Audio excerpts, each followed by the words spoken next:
Genova is one of those places we could not resist falling in love with.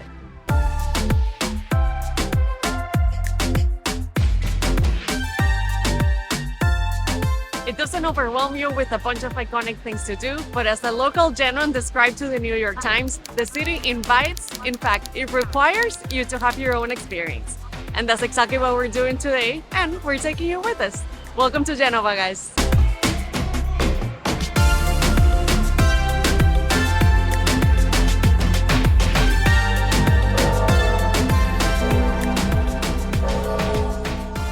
So we're starting our morning in the elegant and grandiose Via Garibaldi, and this is where Genoa's rich and famous used to live in enormous palaces. So Genova is a port city, and back in its glory days, like 450 years ago, it was one of the wealthiest cities in the world, and this is where all the super rich obviously lived. It was kind of like the Fifth Avenue of Genova, and this place is super impressive. The mansions are huge.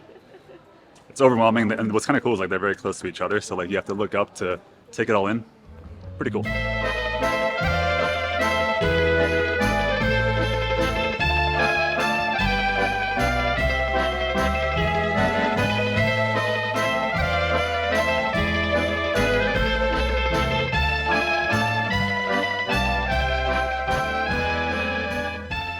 All these wealthy people, huh? Do you think in 500 years people will go to like Mark Zuckerberg's house and see where he slept? And he has like paintings of his kid with a dog. People are like, wow, they were so wealthy back then. Dove finiscono gli alibi? There are so many palazzi here along Via Garibaldi, and some of them have been converted into museums, and we went in and we could see how the rich used to live.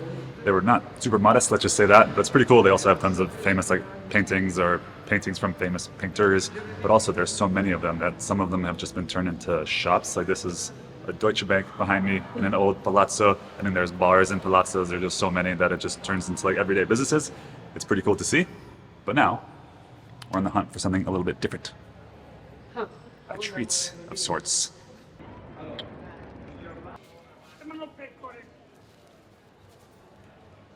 Focaccia. So like so many of Italy's beautiful cities, Genova is famous for a couple foods. One of them is focaccia, the other is pesto, but we tried pesto in another video. It smells so good. It was delicious. But their focaccia is a little bit different from what we had once in Bari. And what is even more unique is that we have read that the local Genovese people dip their focaccia in cappuccino. So that's what I did.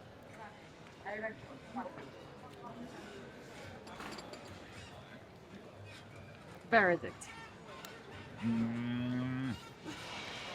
No, I don't think so. In fairness, I think it's supposed to be onion focaccia that you dip in the cappuccino, which, you know, Makes it more weird. could be even more weird, but maybe it's just like the right mix. I, on the other hand, find it very suspicious that they don't sell coffee in every focaccia place. So I don't know how legit that is. Yes, on a rumor that the locals Yes. dip focaccia in the Yes. cappuccino. If you're a local, let us know if it's true or not. Do you dip your focaccia in your cappuccino?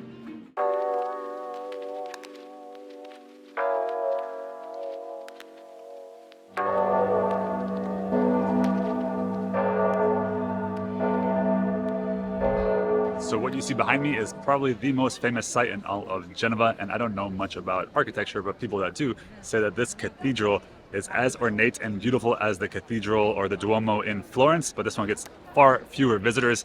It's very nice. It also has a very cool legend. So back in, I think, the 14th century, there was a local sculptor whose dog died, and to mourn it, he carved a carving of his dog inside the facade of the church.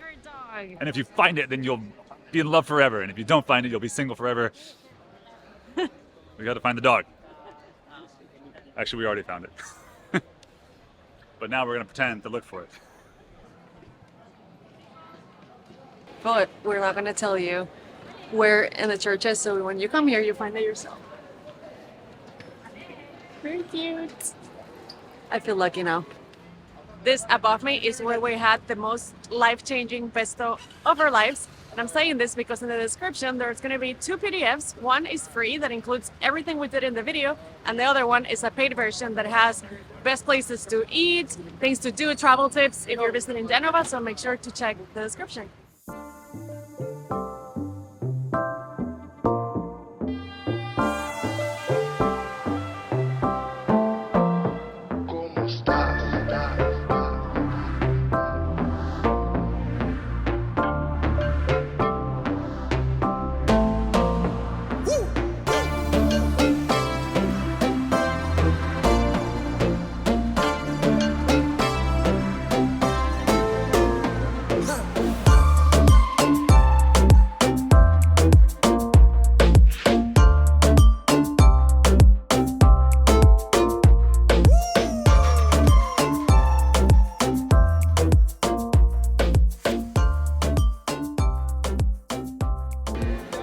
Fun fact, this is the oldest confectionery shop in Italia. I think 1780.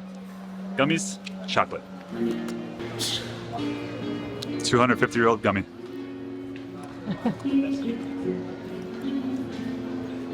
They're really good.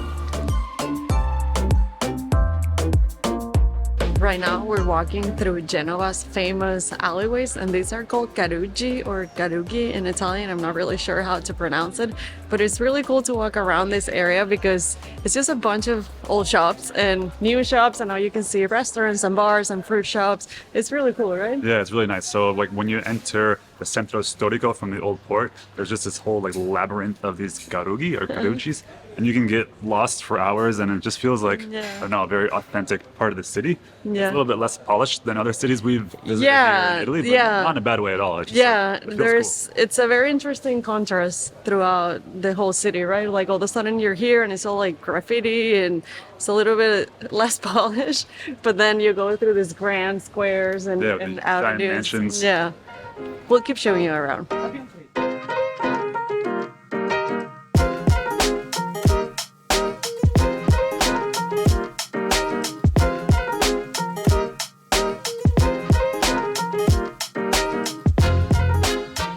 This is where we were talking about when we said there were so many different contrasts here in Genoa. All of a sudden you're walking throughout those alleyways with the old shops and stuff, and it's kind of dark, and then you turn the corner and you are in a place like this.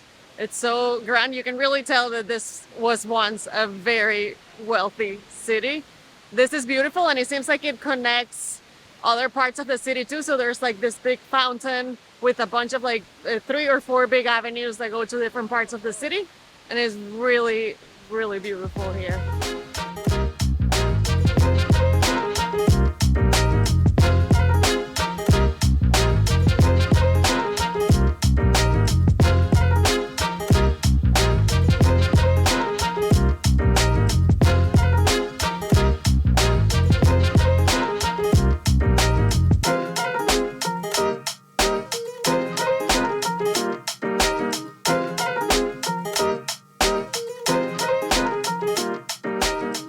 So Genova is surrounded by hills and mountains, and when you leave the Centro Storico and the port area, you can go into those hills with different like elevators and funicular systems, and that's exactly what we did. We took what is probably the most famous or popular elevator up into the hills, and now there's beautiful views of Genova. Yeah, it is so pretty up here, and the best part is that this elevator is completely free, so it's kind of like the same system that they have in Lisbon, and it's so pretty. On one side there's the port, on the other side there's basically all of Genova, and we totally recommend coming here to end the day because this is the perfect way to end any day in this beautiful city. But tomorrow we're gonna show you guys an amazing day trip, bucket list, epic, incredible day trip you can take from here, from Genoa, We're going to Portofino. Portofino.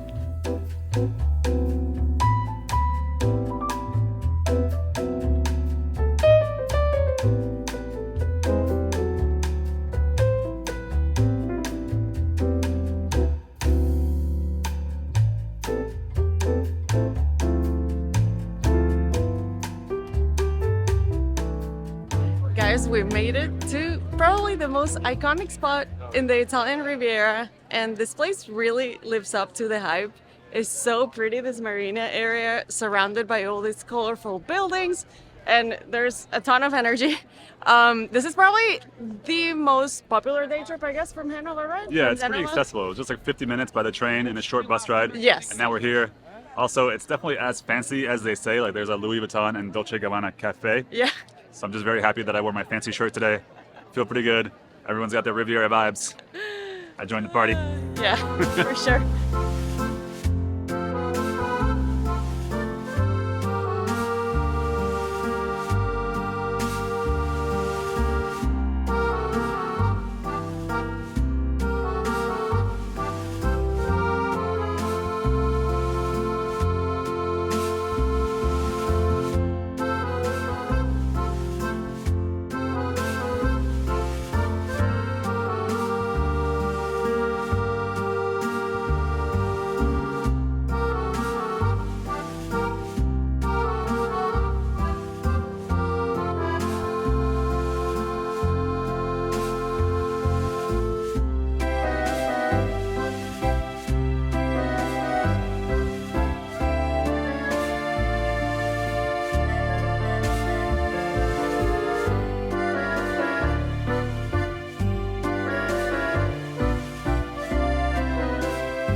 you. Like such an influencer. Are you guys influenced? Posso? Sì. Posso? Sì. Prego. Spaghetti aglio. Sì? Uno? Sì. Pasta di oggi? Del ragù? Pasta di oggi a ragù? Ragù, Ah, sì. ok, paccheri a ragù. Va bene? Benissimo. Ok. Lei non li vuole, no? Ok. Grazie. Grazie. Va bene così? Sì? Sì, sì, sì.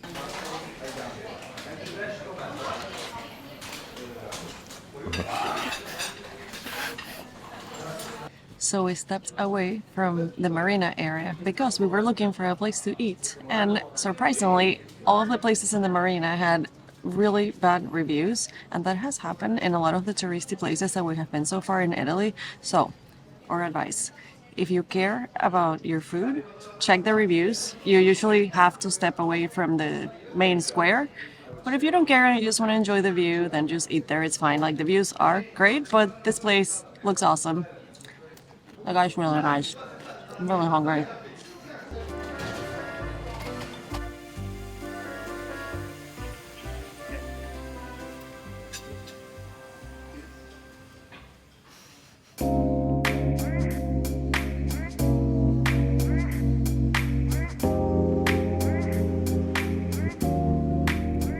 I think we found the most chilled out spot in Portofino. It reminds me of Sagres in Portugal, right? Yeah. It's like nice and fresh. But why did we hike here? Tell them. There's a really nice bar right over there. We're about to have some Aperol spritzes if they don't cost 16 euro. TBD. They were $13, not 16, but we'll take it because what the heck? We are in Portofino and we love it up here. It's so nice and quiet. And this is just the lifestyle here, you know? You just have to embrace it and go for it. And okay, Aymara from the future here. We messed up. We went to the wrong bar. That one was called El Fareto. This one with the really nice views is called El Faro. So go to El Faro. Pass by El Fareto and go to El Faro. Okay. It's crazy that 24 hours ago, we didn't even know that we would come here. This was very last minute, so it's a pretty good Wednesday for us.